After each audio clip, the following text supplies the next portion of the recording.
पवित्र श्रीमद् भागवत गीता, पवित्र चारों वेद, पवित्र कुरान शरीफ, पवित्र बाइबल, पवित्र गुरु ग्रंथ साहिब, पवित्र कबीर साहिब की वाणी में छुपे हुए गूढ़ रहस्य अर्थात तत्व को जानने के लिए कृपया अवश्य सुनिए जगत गुरु तत्वदर्शी संत रामपाल जी महाराज के मंगल प्रवचन।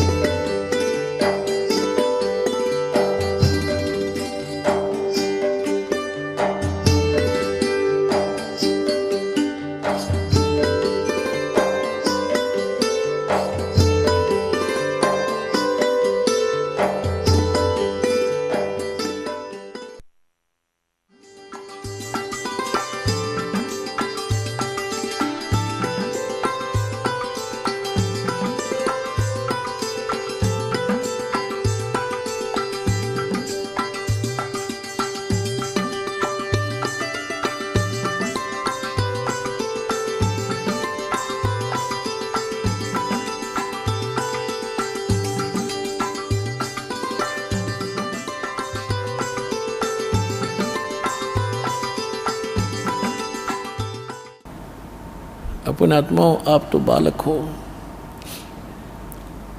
परमात्मा के जो प्रयत्न थे आज से सन 1398 से सन 1518 तक 120 वर्ष तक, ये दास उनमें से गुजरा है अब वर्तमान में। और दास को तो 20 वर्ष ही हुए हैं। 20 वर्ष में कितना संघर्ष देख लिया इस सच्चे ज्ञान को आप तक पहुंचाने के लिए। 21 महीने जेल भी रहना पड़ा निर्दोष को। झूठे लोगों ने अफवाहें फैलाकर झूठे मुकदमे बनवा के मेरे साथ आपके 30, 40, 50, 60 भक्तों को भी यातना भुगतनी पड़ी आपके लिए, ताकि आप तक ये ज्ञान किसी तरह पहुँचे। और फिर भी गांव-गांव में, नगर नगर में जो दास ने प्रचार किया, वहाँ कितना संघर्ष और कितने यातनाएं झेलनी पड़ी।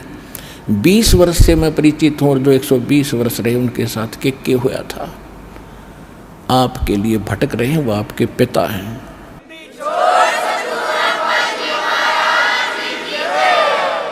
और आपने काल की भांग पी रखी, माया की।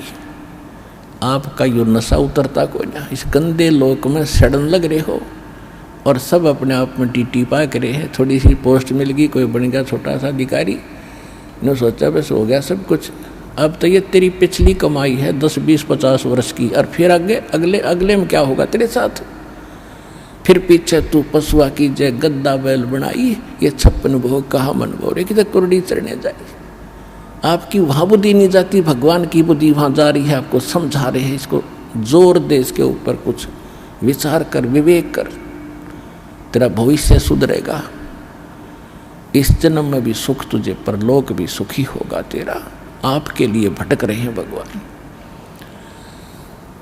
कबीर ये माया अटपटी, सब गट आन अड़ी, किस किस को समझाऊं या कुएं भांग पड़ी। 21 ब्रह्मांड में यह भांग डाल रखे इस कुएं में। जिसने इसका जल पी रखा, सब एक जैसी भाषा, एक जैसे विचार और एक जैसी गतिविधि रखते हैं। अब इस सत्संग से, परमात्मा के इन विचारों से आपकी ये एंटीबायोटिक टेबलेट कैप्सूल है, ये खाने से आपकी भांग उतरेगी, आपका नशा उतरेगा, आपकी आत्मा तड़फ उठेगी। अरे तेरा गजब जुल्म कर रहे हम अपना हित भी नहीं देख रहे, पर हित की तो बात बहुत दूर है। जब हम अपना हित देखेंगे तब हम परहित भी कर सकते हैं। जब तक हम अपना हित नहीं देख सकते तो हम परहित नहीं कर सकते थे। कितनी बात बना लें। आज आप देख रहे हो जिन आपके भाई बहनों ने अपना हित देखा कि हम कल्याण करवाएं, अपना भक्ति करें, और उनके घरों में कितना सुख, और फिर वो परहित कर रहे हैं। यहाँ देखो आप आते हो, आपके लिए बिछे बिछाए मैट मिलते हैं, बनी बनाई रोटियां मिलती हैं, चाय तैयार मिलती है, प्रसाद तैयार मिलता है, हलवा तैयार मिलता है, खीर तैयार मिलती है। ये परमार्थ करना सीखेगा जिसने अपना हित सोच लिया कि मेरा हित इसमें है। अपने पेट के लिए तो हमारे दादे परदादे मर गए, 100 वर्ष धक्के खा के भटक गए, ये पेट पूरा ना हुआ। और जब हम परमार्थ करेंगे, जब देखना अपना भी हित होगा और पूरे विश्व का भी हित इसी में होगा।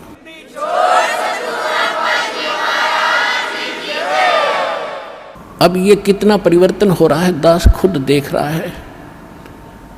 कहीं किसी का कोई धन पड़ा है, हमारा भक्त उठावेगा नहीं, और देख लेता है कि यहाँ किसी और गलत आदमी का हाथ पड़ गया तो वो हानि कर देगा इसको और नुकसान कराएगा, वो अलग बात है, लेकिन स्वयं प्रयोग नहीं करेगा। एक भक्त बता रहा था कि एक व्यक्ति के कोई जा रहा था, व्यापारी था, उसके 3 लाख रुपए गिर गए, एक थैला था, और मैं पीछे पीछे आ रहा था। मैंने वो थैला उठाया और देखा किस्मत पैसे हैं भाई, उसको मैं वहीं लेकर खड़ा हो गया। कम 3-4 घंटे में वहीं खड़ा रहा आसपास, और वो आए फिर गाड़ी में, कभी रोके कभी देखे। मैंने उनके पास जाकर कहा भाई क्या गुम हो गया? जी पैसे गिर गए हमारे। कितने थे भाई? कितने थे? कैसे कैसे नोट थे? कैसे थे? ये थे। अकले आपका 4 घंटे हो गए मैंने आपकी इंतज़ार करते हैं। और नहीं तो बच्चों, जब भगवान साथ ना होता दे के काख में और केरा कि जाकर देखो पीछा, तो दास चाहता कि ऐसा जमाना आवे और ये पता चले कि भगत ऐसे होते हैं, और फिर भगवान कितना प्रसन्न होगा आपसे। तो इस प्रकार हमने एक साधु भक्त और साधुता में आना पड़ेगा, हमने मन जीती बनना पड़ेगा। कहे कबीर और सब दुखी एक संत सुखी मन जीती हो। आप मन जीत के नो मन जीता जाएगा भगवान के ज्ञान से। जैसे अज्ञानता में अनजान बालक विष पड़ा हो, चाहे कितना ही पड़ा हो, पूरा खा जाएगा, और जब उसको पता चल जाएगा विष का एक कण कण भी कहीं गिरा हो और ये पता हो कि ये विष है, उसको छुआ नहीं का, उसको तो मिट्टी में दबाओगा, नीचे कोई और भी ना खा ले। जैसे किरका जहर का रंग होरी हो, कहो कौन तिस खावे राम रंग होरी हो। अब क्या बताना चाहते हो कि तुम होरी माने खुशी मना रहे हो और करो खाओ जहर सारा दिन, दूसरों की बुरी सोचो, बुरी नीत रखो, रिश्वत लेते हो, फलान मिलावट करते हो, और तुम होरी मनाने की भी इंतजार कर रहे हो, खुशी की आशा करते हो। ये ऐसे आपके घर में होरी यानी खुशी नहीं हो सकती। होरी कैसे होगी? जैसे किरका जहर का रंग होरी हो, किरका माने कण, और कहो कौन तिस खाव राम रंग होरी हो, कि जिसने नो पता लगा जहर है फिर कौन खाओगा। और फिर देखियो इस राम रंग परमात्मा की तरफ से आपको कितनी होरी यानी खुशी मिलेंगी। तो फिर हमें ये जहर दिखाई देगा, और 100% वैसे हम किसी का दूसरा के में लेते हैं। जैसे हम दहेज लेते हैं, अब गरीब आदमी अपनी बेटी को पराई करने के लिए, सामने वाले उस भेड़िए का मुंह बंद करने के लिए चाहे कुछ भी करना पड़े, बेटी पराई करनी है, ऐसी समस्या उसके सामने होती है, और वो व्यस खा रहा उसको पता नहीं, और वो दुख पाकर आत्मा मोस के कहीं से कर्जा उठा कर बेटी पराई करता है। अब हमने ये प्रतिज्ञा करनी है कि ना दहेज लेंगे ना देंगे, चाहे ब्याह हो चाहे ना हो। और क्यों कैसे ना होगा? वाह भाई वाह, भगवान ने संस्कार जोड़ रखे, उसने मिटा कौन देगा? वो तो जबरदस्ती होगा, ना चाहते हुए भी होगा। ये तो हम बकवाद करते हैं, सिर्फ इन पैसे वालों ने शुरू की थी, मायादारी मस्करों ने, और मीडियम स्तर के गरीब व्यक्ति तो बेमतलब उस परंपरा में पीछे जाते हैं। तो हमने ये नहीं करना है, क्योंकि ये फिर हमने देना पड़ेगा अगले जन्म में। तो हम ये संस्कार घटाएंगे बढ़ाएंगे नहीं। यदि भक्ति करनी है, और नहीं तो वे करो जो तुमने कर रहे हो, थारी मौज है। फिर भक्ति और मोक्ष की इंतजार मत करियो, लेकिन मर्यादा भंग करके चलोगे तो मर्यादा में रहो, आप भी सुखी, आपके बच्चे भी सुखी, आपकी बेटी भी सुखी रहेगी, क्योंकि आप उसको भगवान से जोड़ दो। जब भगवान साथ होगा तो उसकी कमी किस चीज़ की रह जाएगी? जब नितर भक्ति सच्चे मन तक करेगी, वह लगन से रहेगी, मर्यादा में रहेगी, अगले कुल को भी सुधार देगी हमारी बेटी। जा करके उनको विवश होना पड़ेगा उसकी साधना को और उसकी नेचर को देख करके। तो इसी प्रकार ये प्रचार होगा।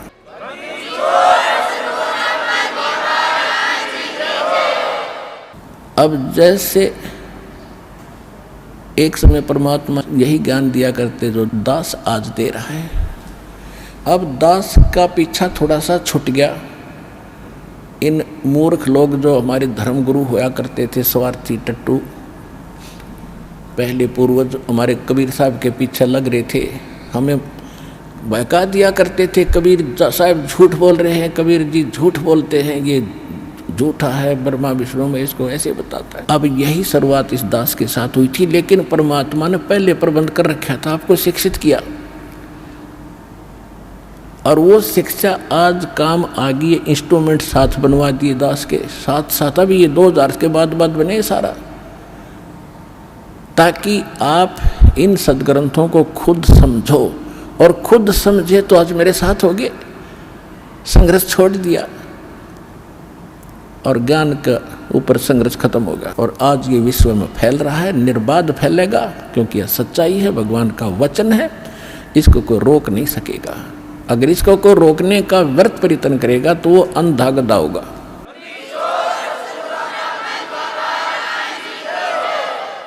एक अंधा गधा था और रेल की पटरी के बीच में खड़ा था। उधर से ट्रेन आ गई, कुछ दूरी पर थी। उसने सोचा, अंधे गधे ने, कि ये तेरी तरफ कोई आ रहा है तुझे डिस्टर्ब करने के लिए, और गधे के पास अपनी 2 लात होया करें पिछली, कोई उसको डिस्टर्ब करता है तो उसका दोनों लात ठोक्या करो। तो उस अंधे गधे ने देखा कि इस साइड से कोई गड़बड़ है, जिधर से ट्रेन आ रही थी उसी तरफ पैर कर लिए पिछले,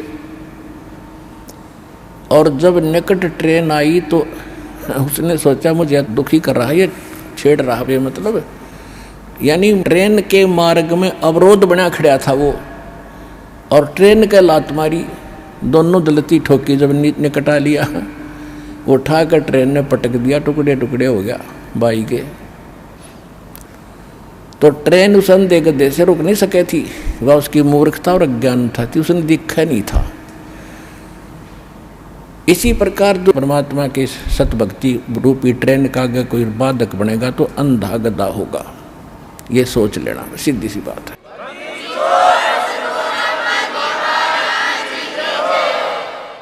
तो पुण्यात्मा हमारे साथ समर्थ है, हमारा उद्देश्य किसी का बुरा करना नहीं है, स्वप्न में भी नहीं सोचते हम किसी का बुरा। हम तो विश्व कल्याण का उद्देश्य लेकर इस मार्ग पर कदम रखा दास ने, मालिक के सहयोग से। उन्हीं का वचन है कि पूरा विश्व में ये ज्ञान फैलेगा, कबीर साहब रहेंगे, सतनाम सब जाप करेंगे, और पूरा विश्व एक होगा। ये सीमाएं देशों की समाप्त हो जाएंगी, टुकड़े में अलग से व्यवस्था अलग बनी रहेगी। हम सब एक परमात्मा के बालक हैं, हिंदू मुस्लिम सिख ईसाई जितने भी प्राणी हैं। जीव हमारी जाति है, मानव धर्म हमारा, हिंदू मुस्लिम सिख ईसाई धर्म नहीं कोई नारा, हमारा ये नारा है, हमारा ये उद्देश्य है। और ये भगवान ने कह रखा है कि ऐसा होगा जब हम भगवान के लिए तो भटक ही रहे हैं, भगवान के लिए हम भिन्न भिन्न बने, कोई ईसाई बना, कोई मुसलमान बना, कोई सिख बना, कोई हिंदू बना, और भगवान जब हमें सामने पिक्चर होगी तो हम भगवान के लिए फिर एक भी बनेंगे, इसने कोई रोक नहीं सकेगा।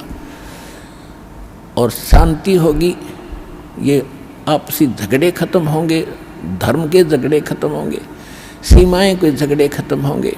अब जैसे पहले अंग्रेज लोग यहाँ थे, यहाँ से बहुत सा धन ले जाके उन्होंने इंग्लैंड में भर दिया, और वो मर के भारत में गधे बन गए। उनका क्या काम आया वो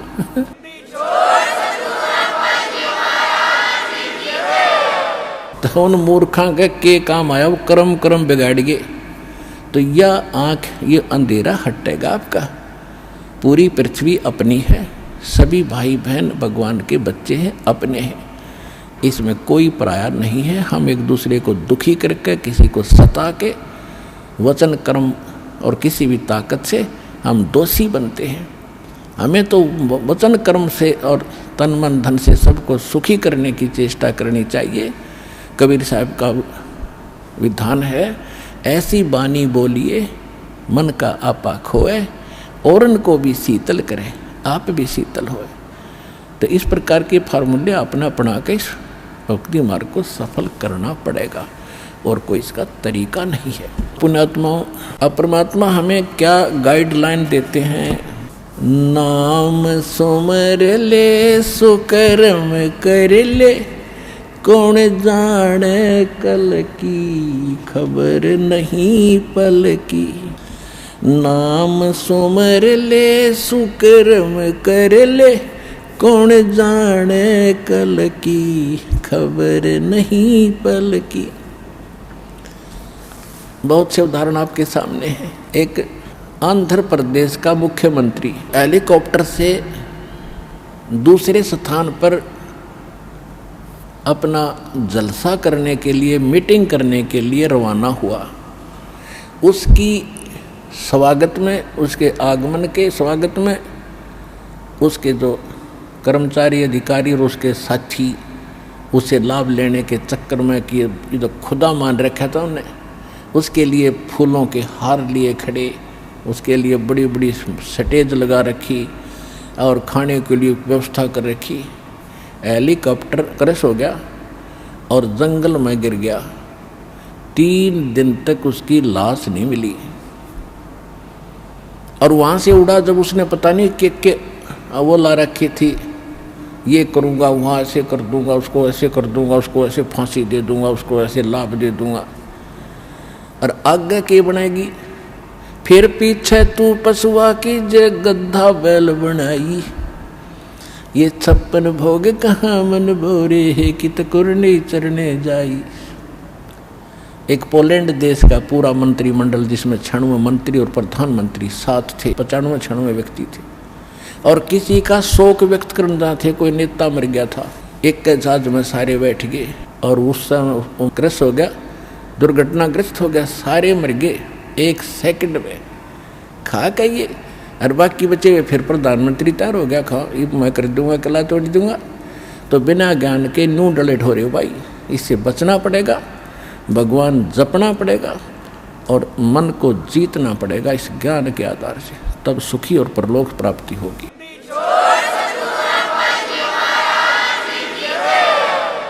नाम सुमर ले सुकर्म कर ले, कौन जाने कल की खबर नहीं एक पल की। कोडी कोडी माया जोड़ी, तन बात करी छल की। कोडी कोडी माया जोड़ी, बात करी छल की। पुण्य पाप किली बांधे पोटरिया, या कैसे हो हल्की खबर नहीं पल की। नाम सुमर ले सुकर्म कर ले, कौन जाने कल की खबर नहीं पल की। मात पिता परिवार भाई बंधु, ये तरिया मतलब की। मात पिता परिवार भाई बंधु, या तरिया मतलब की।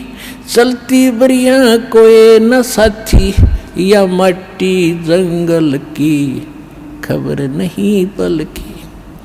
नाम सुमर ले सुकर्म कर ले, कौन जाने कल की खबर नहीं पल की।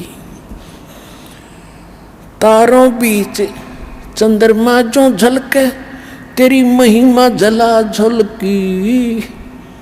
जैसे कोई नेता बन गया है, कोई अधिकारी कर्मचारी, कोई इंजीनियर, डॉक्टर, जज और कोई मंत्री, प्रधानमंत्री बना हुआ है। आज कहते हैं आप ऐसे चमक रहे हो इन अन्य नागरिकों में जैसे चंद्रमा तारों के बीच में शोभा पाता है। और यदि आप जी ने भक्ति नहीं करी तो क्या होगा। तारों बीच चंद्रमा जो झलके, तेरी महिमा झला झलकी। फिर बने कुकरा बेस्टा खावे, बने कुकरा बेस्टा खावे। अब बात कर बल की खबर नहीं पल की। कहते फिर कुत्ता बनकर टट्टी खागा अब तू ताकत दिखा रहा है अपने पद की या कोई और किसी कारण से, भूल गया तो भगवान के विधान को। तारों बीच चंद्रमा जो झलके, तेरी महिमा झला झलकी, बने कुकरा बेस्टा खावे, अब बात कर बल की, खबर नहीं पल की। नाम सुमर ले शुक्र में कर ले, कौन जाने कल की, खबर नहीं पल की। नाम सुमर ले शुक्र में कर ले, कौन जाने कल की, खबर नहीं पल की। ये संसार रहने का सपना, जैसे ओस बूंद जल की। ये संसार रहने का सपना, जैसे ओस बूंद जल की। सतनाम बिन सब है साधना, सतनाम बिन सब है साधना, या गारा दल दल की, खबर नहीं पल की। नाम सुमर ले शुक्र में कर ले, कौन जाने कल की, खबर नहीं पल की।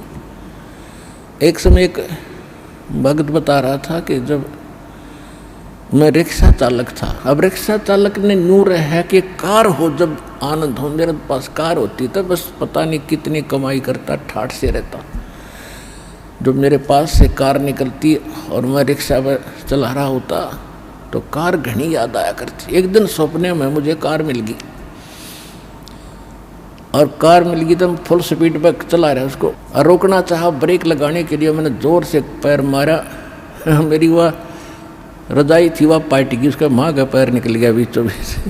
अब एकदम आँख खुली, झटका लग गया कि गाड़ी तो रुकी नहीं, देखा तो इतना पार बाहर आ रहा रजाई तो कित की कार, किसके स्पीडर के ब्रेक। अब सपना टूटने बाद से पता चला उसने किसी थी वह कार। ऐसे आपकी मृत्यु होगी, आपका सपना सा टूटेगा और आप देखोगे कौन बेटा था, कौन बेटी, कौन कार, कहाँ हमारी कोठी थी। यम के दूत बाँ पकड़ रहे होंगे, चल बच्चा हम बताएंगे तेरी कहाँ कोठी थी, अब नरक में है तेरी कोठी, वहाँ चल। ये संसार रहने का सपना, जैसे ओस बूंद जल की। सतनाम बिन सब है साधना, यानी सच्चे नाम के अतिरिक्त, इस सही साधना के अतिरिक्त आप जो भी भक्ति करते हो तो इसमें यहीं फंसाए रखने वाली है, ये बाहर नहीं निकाल सकती। जैसे दलदल से बाहर निकलने के लिए अन्य साधन की आवश्यकता होती, अपने ही पैरों से हाथ पैर मारकर नहीं निकल सकते। सतनाम बिन सब है साधना, या गारा दल दल की, खबर नहीं पल की।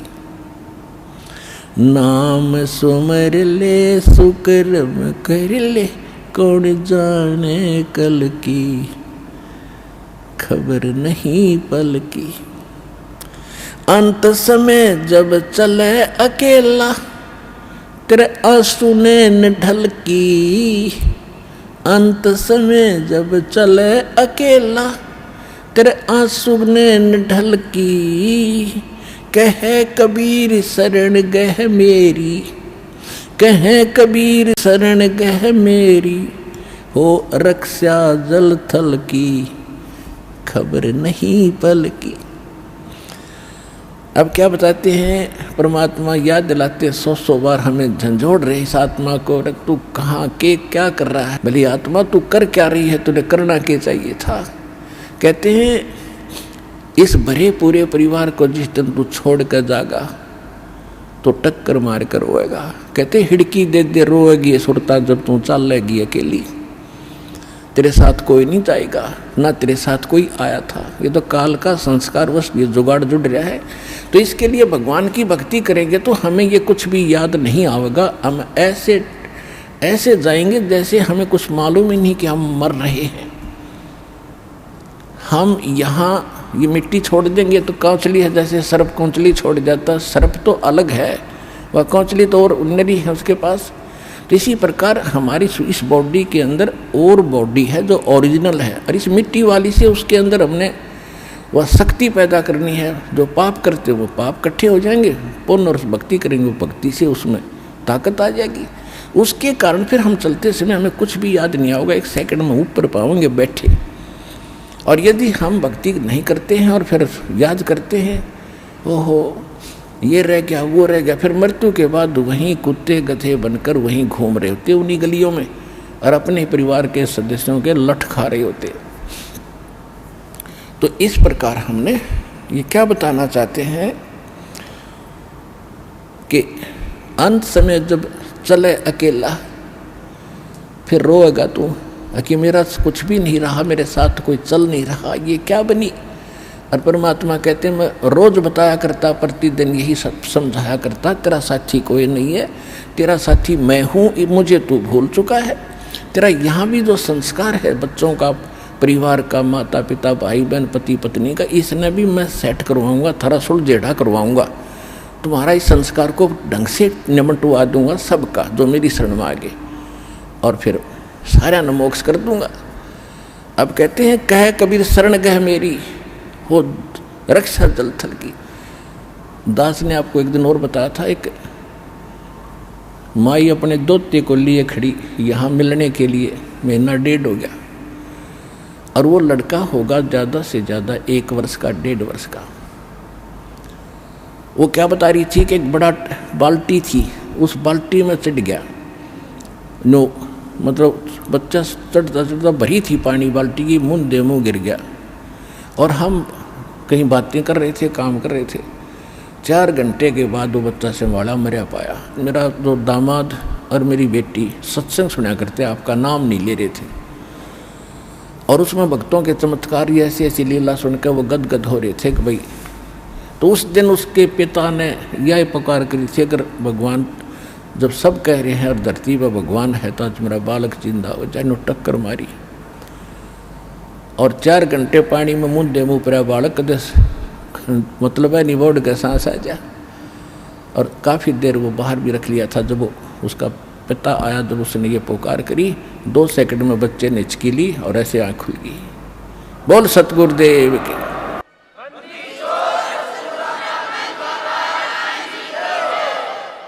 फिर डॉक्टर के पास ले गई, हिसार बता रहे थे। उसके बाद वो मिले नहीं हमें। फिर वो लड़के को लेकर आ रहे थे जी, सारा परिवार ने आज नाम भी ले लिया। देखो कहते हैं कह कबीर शरण गए मेरी। जब उन्होंने हृदय से ये मान रखा था कि संत है तो ये है, आ नहीं पा रहे थे। अब यहाँ लाने का तरीका भी उन्होंने अपनाना पड़ा। अब जैसे इस काल ने के कर रखा अपने साथ, यूँ यहाँ नहीं आने देता और बाकी कितने ले जाए इसने। अब ज्ञान सुन रहा है पूरा संसार, लगभग काफ़ी भारतवर्ष में तो बहुत सुन रहे हैं इस साधना चैनल पर, इस पुस्तक में भी पढ़ रहे हैं, और हमारे भक्तों से भी वो ज्ञान सुनकर अब वो ये सोच रहे हैं कैसे चले, इसको कैसे छोड़े। उनकी हिम्मत ना बढ़ रही यहाँ आने की। अब हमें एक बात याद आवा, छोटा जब दास पढ़ा करता 4वीं 5वीं कक्षा में, और जिस दिन स्कूल में टीचर ना आते, वो क्लास के बालक, एक तालाब था, उस तालाब पर स्नान करने भाग जाया करते। दिन में हम भी चले जाते थे। और क्या करते थे, एक वृक्ष था बट वृक्ष, और उसका ऐसे लंबा सा टहनी डारी ऊपर जा रही थी, और उस पर चढ़ कर छलांग मारा करते जल में। और एक बच्चा चढ़ गया ऊपर, पहली बार चढ़ गया ऊपर, और तक कूद गया उस पर, ना छलांग लगी, और नो बैठा बैठा ना नीचे उतरा जा उस पर, और ना छलांग लगाई जा। नो वो और तक कह रहे लगा दे छलांग, कुछ ना मैं ना हूँ। क्या हुआ कि एक बच्चे बंदर के डले मार रहे थे दूसरी साइड में, और बच्चे वो भागता भागता उसी पेड़ पर चढ़ गया और उसी टहनी पर चढ़ गया। उसने देखा बंदर आ गया, वो फटते ही कूद गया उसमें, उस तालाब में छलांग मार गया वो लड़का उस बंदर के डरते। और बंदर दिख के, और फिर उसका ऐसा दिल खुला, फिर उनसे भी ऊपर जाकर छलांग लगाने लग गया। तो ये बैठे हैं सारे नुब सुन के कुकर चल रहे हैं, ये बंदर भी भगवान दिखाओगा इन्हें जब आऊँगा डा बाजे।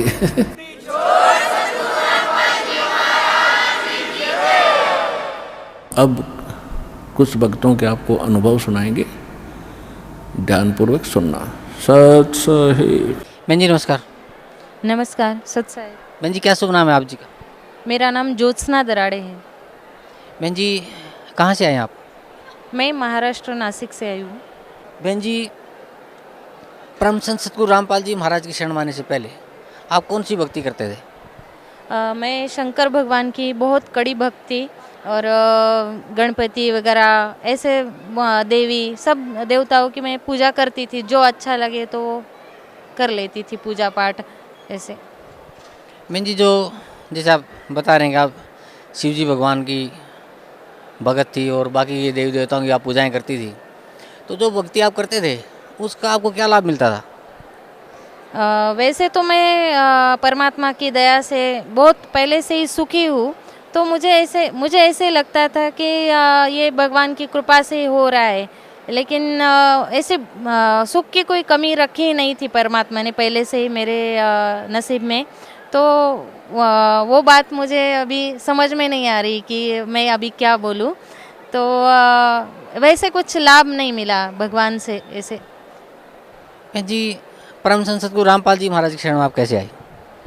मेरी एक स्टूडेंट थी 45 साल की एक स्टूडेंट थी मीता पटेल नाम करके। तो वो एग्जीबिशन में गए थे और उन्होंने ये किताब खरीद के मुझे प्रेजेंट दी थी।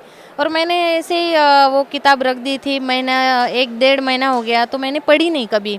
तो मुझे एक दिन ख्याल आया कि मैं ये किताब पढूं और मैंने पढ़ ली और 2 दिन में ही ख़त्म कर ली। तो मुझे रोना आ गया कि अरे बाप रे, ये तो हम बहुत गलत भक्ति कर रहे हैं, गलत भगवानों की भक्ति कर रहे हैं। गीता में तो ये ऐसे दिया है कि ये भगवान अलग है, परमेश्वर अलग है और मोक्ष मिलना चाहिए हमको। मोक्ष के लिए तो हम आए ये जीवन में। तो ये मुझे अब समझ में आया उससे। और मैंने अभी चाहा कि अब मैं यहाँ कैसे जाऊँ हरियाणा में। तो मुझे कुछ मालूम नहीं उसका। तो परमात्मा मुझे कैसे मिलेंगे, अब कैसे मोक्ष होगा मेरा।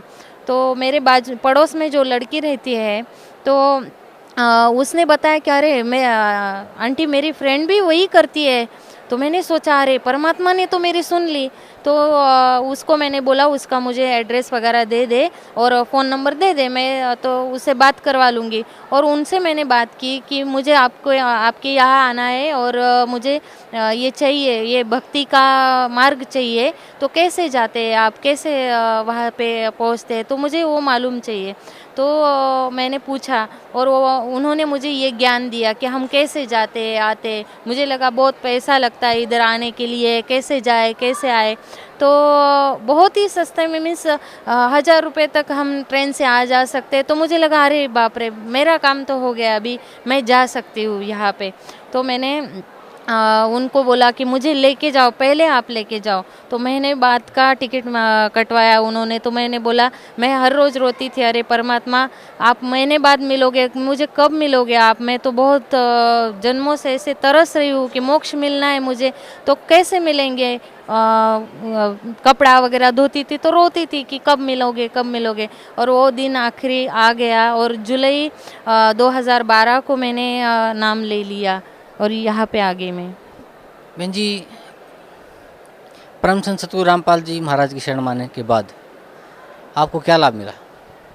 हाँ, वो तो बहुत बढ़िया बात है कि मेरे बेटे को जीवन दान मिला है। और मेरा बेटा गार्डन में खेलने के लिए गया था, मुझे पहले मालूम नहीं था, हम तो नए आए थे यहाँ पे। तो वो गया गार्डन में और गार्डन में खेलने के लिए गया तो झूले पे बैठ गया और इतना बड़ा झूला ऐसे गया और वो नीचे से धम से गिर पड़ा। तो इतनी बड़ी ऐसे पत्थर फूटता है ना, वैसे आवाज़ हो गई और आजू बाजू वाले लोग आ गए कि अभी ये मर गया, ऐसे करके आ गए।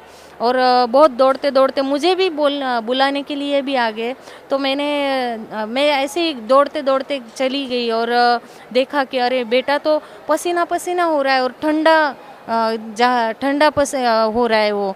तो ठंडा आदमी कब जाता है कि मरते वक्त उसका ऐसे होता है कि ठंडा ठंडा पड़ते जाता है। और उसको इतना पसीना आ रहा था। तो 1-2 लड़कों ने उसको उठाया और मीन्स हॉस्पिटल में लेके गए।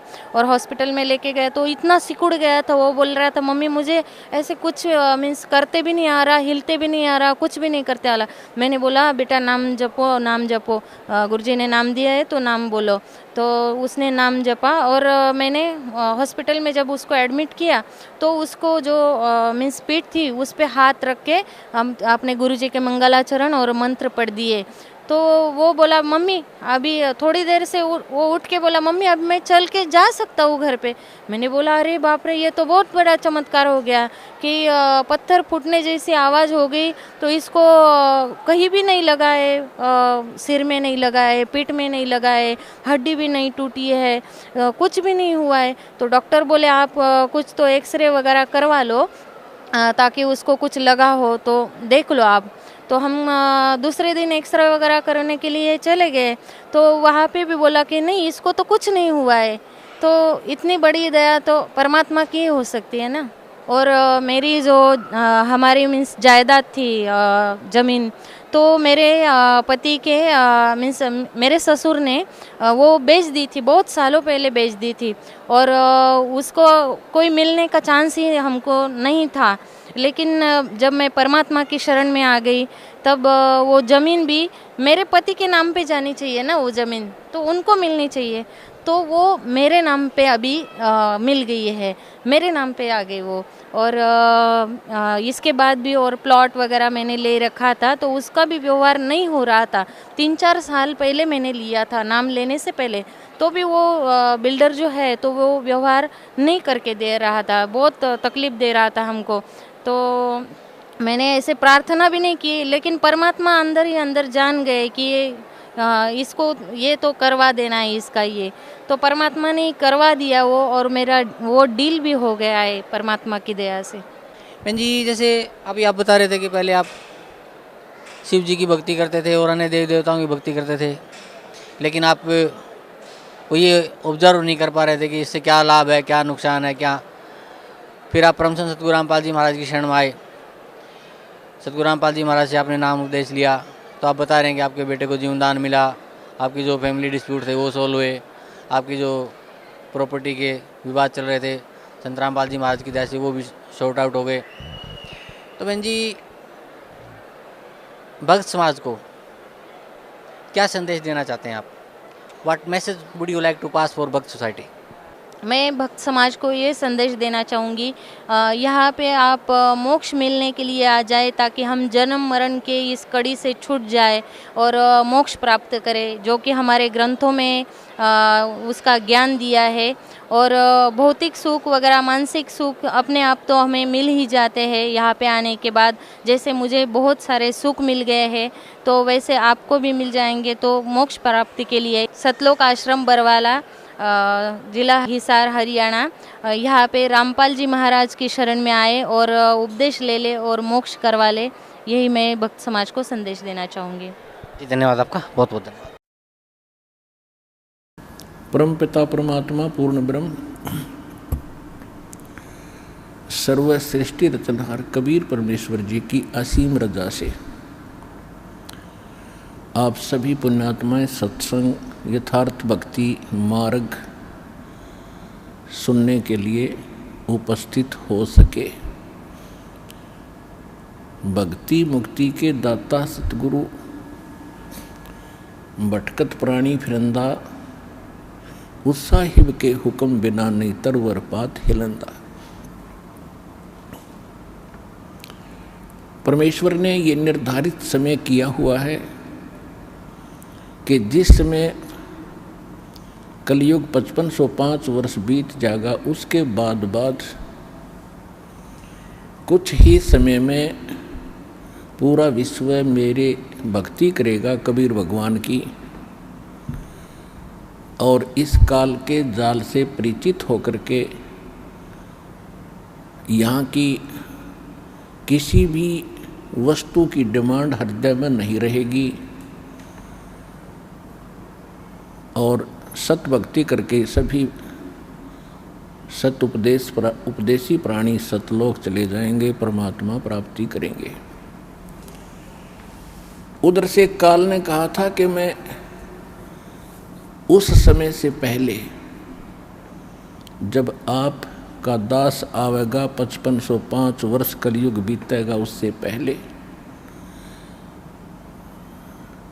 द्वादश पंथ करूँ मैं साजा, नाम तुम्हारा ले करूँ आवाजा, द्वादश पंथ नाम जो ले ही सो हमरे मुख आन समोही। और अनेक पंथ चलाऊं या विद जीवों को भरमाऊं। फिर परमेश्वर ने कहा था कि, फिर काल ने कहा था कि पहले अंश हमारे जाई पीछे अंश तुम्हारे आई, ऐसा वचन हर मोय दीजिए तब संसार गमन तुम कीजिए। तब परमात्मा ने कहा था ठीक है तेरी बात मैंने मान ली। कहते हैं चौथा युग जब कलयुग आई तब हम अपना अंश पठाई और काल फंद छूटे नर लोई, सकल सृष्टि परवानी कोई। घर घर देखो बोध विचारा, सतनाम सब ठोर उचारा। और कलयुग बीते 5500 पाचा, जब ये वचन मेरा होगा साचा। कलयुग बीत जावे जब एता, तब सकल सृष्टि सकल जीव सभी जीव परम पुरुष पद चेता, यानी उसके बाद सभी जीव सभी प्राणी परमात्मा के उस परम पद की जानकार होंगे, उसके वो समझेंगे कि कोई परम पद है जहाँ जाने के बाद फिर लौटकर प्राणी यहाँ कष्ट उठाने के लिए नहीं आता।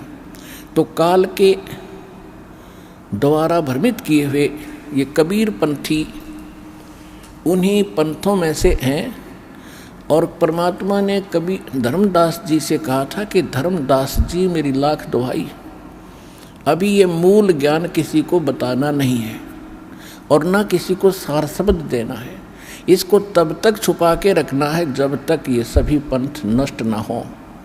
अब ये सभी पंथ खत्म हो जाएंगे और सभी एक होकर के सत्य भक्ति किया करेंगे, क्योंकि सत्य ज्ञान के सामने अज्ञान रुक नहीं सकता।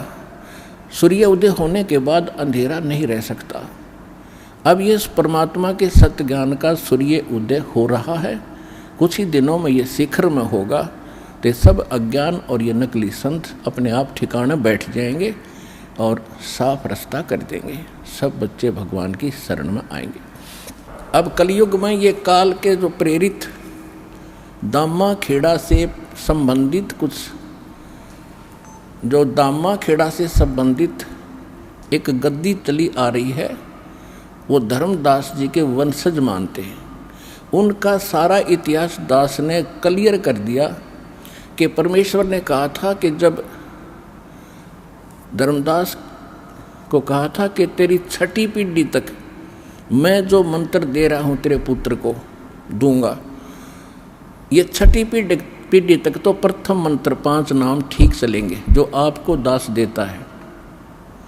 उसके बाद कहा था कि उसके बाद तेरे पंथ के जो छठी पीढ़ी का होगा, छठी पीढ़ी 5वीं तक ठीक चलेंगे। छठी पीढ़ी को एक टकसारी पंथ जो काल के पंथों में से 12 में से एक है टकसारी पंथ, उसका प्रवर्तक उस छठी पीढ़ी तेरे वंशज को छठे पोते को डिस्टर्ब कर देगा और कहेगा कि तुम काल के नाम जाप करते हो 500 इन देवताओं के और बात करते हो सतलोक और सचखंड की।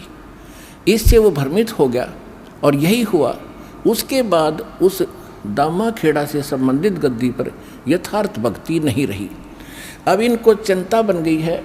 दास ने एक यथार्थ कबीर पंथ परिचय बनाकर आपको सौंपा है और आप जिन इसको पढ़ा और अन्य को समझाया और पढ़ाया है, इससे चिंतित होकर के अब दामा खेड़ा वालों ने सच्चाई को छुपाने के लिए एक पुस्तक बनाई है, यथार्थ कबीर पंथ रहस्य।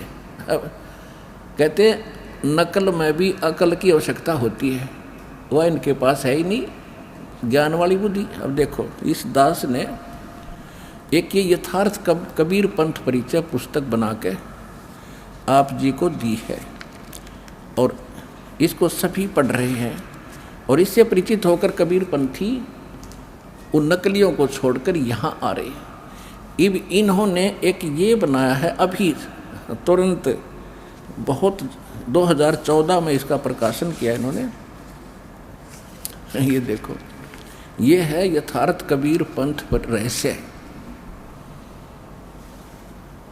प्रकाशक हैं सदगुरु कबीर धर्मदास साहेब, वंशावली, प्रतिनिधि सभा, कबीर धर्मनगर, दामा खेड़ा, जिला रायपुर, छत्तीसगढ़। और ये छपी है यहाँ से। प्रकाशक हैं ये वही है प्रकाशक, अप्रैल 2014 में। और ये computer composing Prakash Kunj, you है कटोरा तालाब, रायपुर छत्तीसगढ़ से। अब आपको दिखाऊंगा इनकी कलाबाजी। इन्होंने परमात्मा के ज्ञान को, हमारे ज्ञान को सुनकर ये डिस्टर्ब हो गए, क्योंकि इन्हीं की पोल खोल दिक्कती। इन्होंने क्या देखो कैसे विचलित हैं ये लोग। देखिएगा इसके प्रश्न नंबर, ये देखिएगा, ये प्रश्न नंबर 1 है इसका। कबीर पंथ के पवित्र ग्रंथ कबीर सागर से वर्णित अद्भुत रहस्य।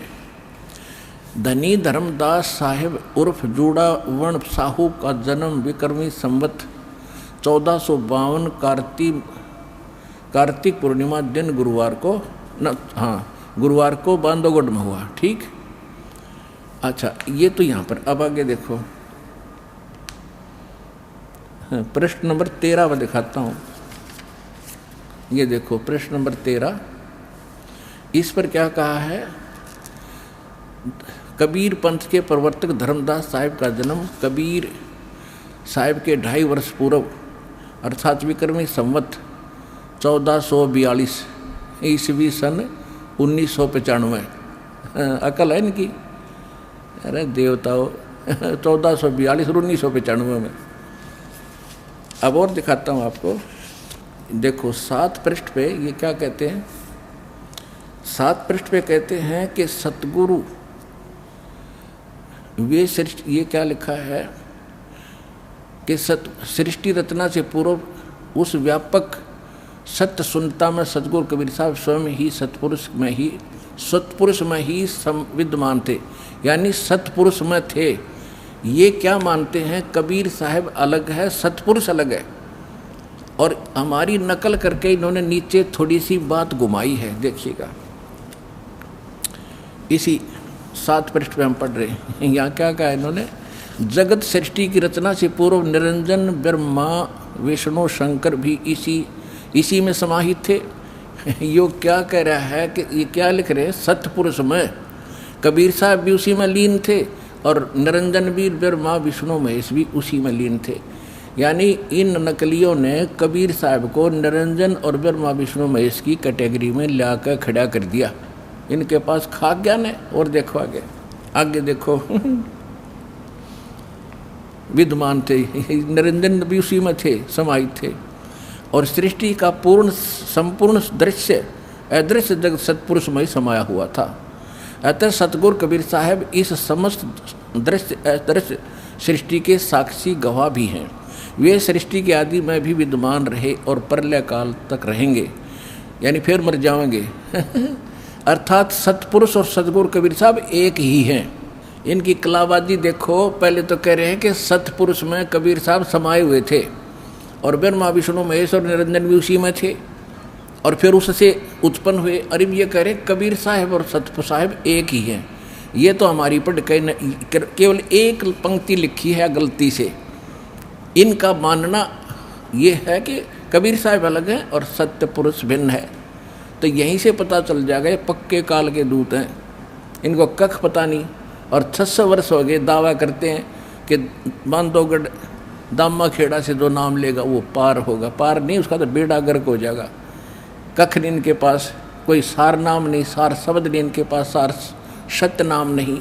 500 नाम अटपट कर रहे हैं, वो भी सही नहीं। अब देखो 7 पर हम पढ़ रहे हैं। देखो ये 7 पर हम पढ़ रहे हैं, यहाँ तक हम आगे हैं। ये सारा हमने पढ़ लिया। वे सृष्टि के आदि में विद्यमान रहे और प्रलय तक रहेंगे, यानी प्रलय फिर कबीर साहब मर जाएंगे, इनका कहना। अर्थात सतपुरुष और सदगुरु कबीर साहब एक ही हैं। इसी अव्यक्त सतपुरुष से ही व्यक्त संसार का निर्माण हुआ है। और देखो अब 8 पृष्ठ पे क्या कहा इन्होंने। ये कुछ वाणी है कबीर सागर की ली है। आदि अंत कोई ना बासा, आप ही आप कीन प्रकाशा, साहिब हतो न और नहीं कोई, शिष्य गुरु हते नहीं कोई, तब नहीं तब ब्रह्मा वेद निशानी, ना तब शिव की उत्पानी। ये कबीर साहब की वाणी है। इसका अनुवाद यहाँ कर रहे हैं। अतः सतगुरु कबीर साहब सतलोक का अधिपति सतपुरुष के प्रतिनिधि हैं। सतपुरुष का यही पवित्र प्रतिनिधि समस्त संसार में पूर्ण गुरु सतगुरु भी है। पंथ प्रदर्शक भी इसी एकाधिपति सतपुरुष से ही इस सृष्टि की रचना हुई है। देखो, यानी सतगुरु कबीर साहब सतलोक के अधिपति सतपुरुष के प्रतिनिधि हैं, सतपुरुष नहीं, परमात्मा नहीं। अब इसी से पता लग जाएगा ये कितने विद्वान है, कैसा इन्होंने भगवान को जाना है।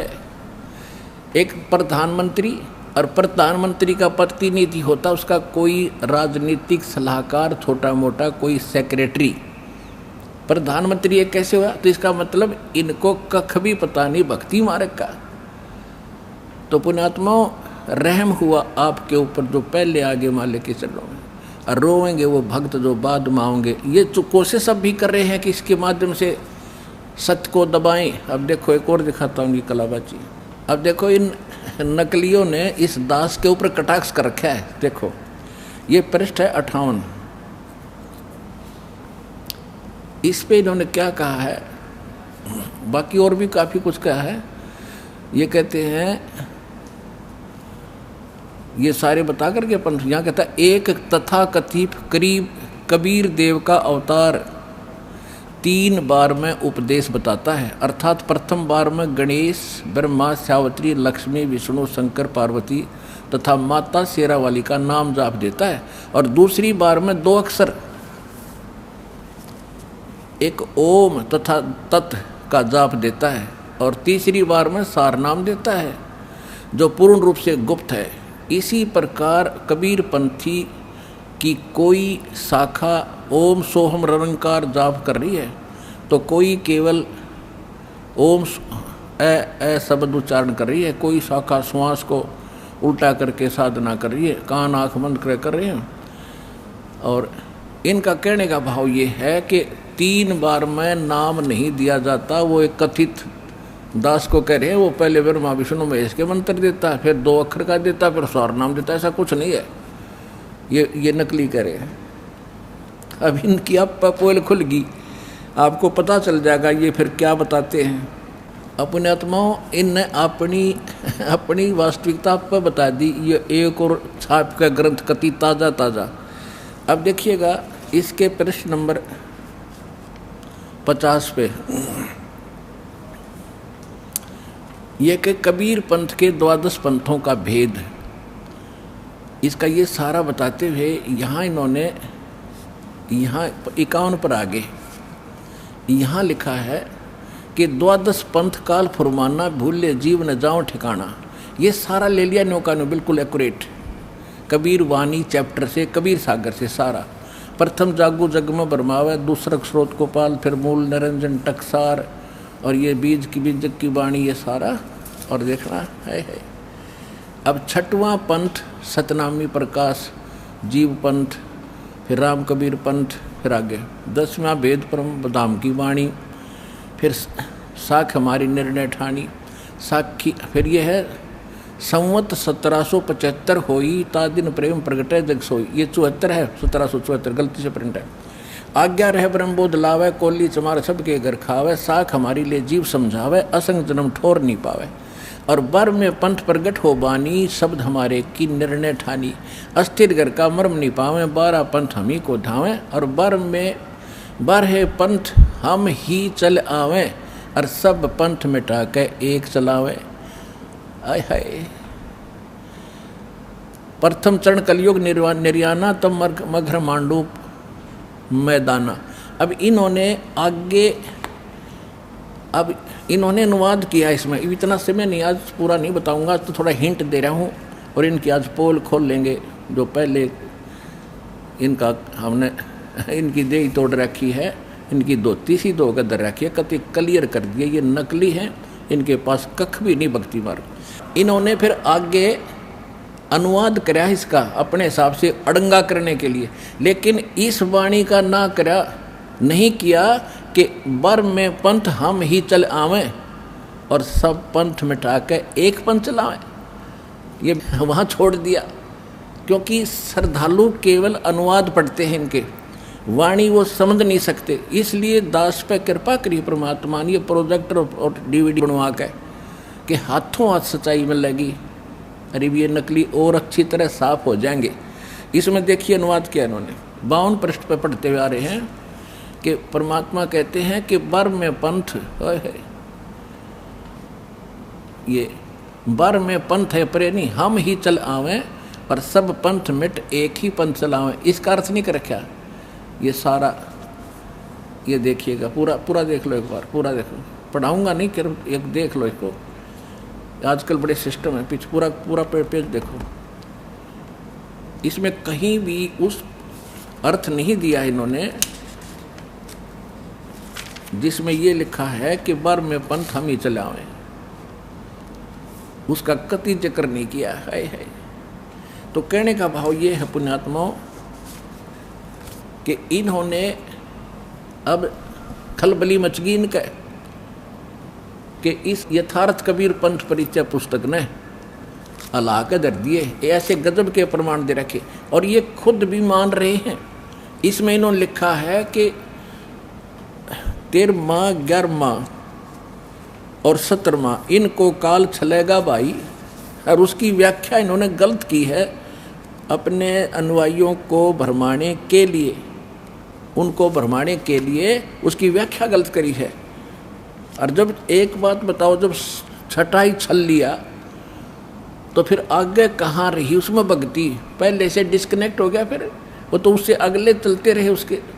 तो ये फिर दूसरा इनसे पता चलता है कि कौन सा नाम देते हैं, उसी को सार नाम, उसी को सतनाम बताते हैं। ये कौन से 5 नाम देते हैं, अजर नाम, अमी नाम, अमर नाम, पाताले सब सिंधु नाम, यही हंस का काम, एक पूरी आरती सी घोट रहे हैं, ये सतनाम है और यही सारनाम है इनका। अरे हद कर दी काल में, ये काल के पक्के एजेंट समझ लेना। और इनसे बचकर ही अपना नाम ज्ञान ग्रहण करो, सतनाम ग्रहण करो और अपना पीछा छुटो। एक मीडिया ने हमारे विचार लिए और इन दामा खेड़ा वाले संबंधित कबीरपंथी जितने भी हैं उनके विचार लिए और दोनों को टीवी चैनल पर आध्यात्मिक ज्ञान चर्चा नाम रखकर दोनों के विचार जनता के रूबरू किए। उसको जानकर बुद्धिमान भक्त अब दौड़े आ रहे हैं, पछता रहे हो गए हुए समय को। उसी आध्यात्मिक ज्ञान चर्चा का आज आपको दोबारा सुनाते हैं उसको, और ध्यानपूर्वक सुनना। अब ये आपको दिखा दिया ये कितना गड़बड़ी करे, और अब सच्चाई आपके अब रूबरू आएगी कि सचमुच वास्तविकता क्या है। अब सुनिएगा वो आध्यात्मिक ज्ञान चर्चा जो पहले मीडिया के माध्यम से टेलीकास्ट हो चुकी है, अब भी सुनो दोबारा।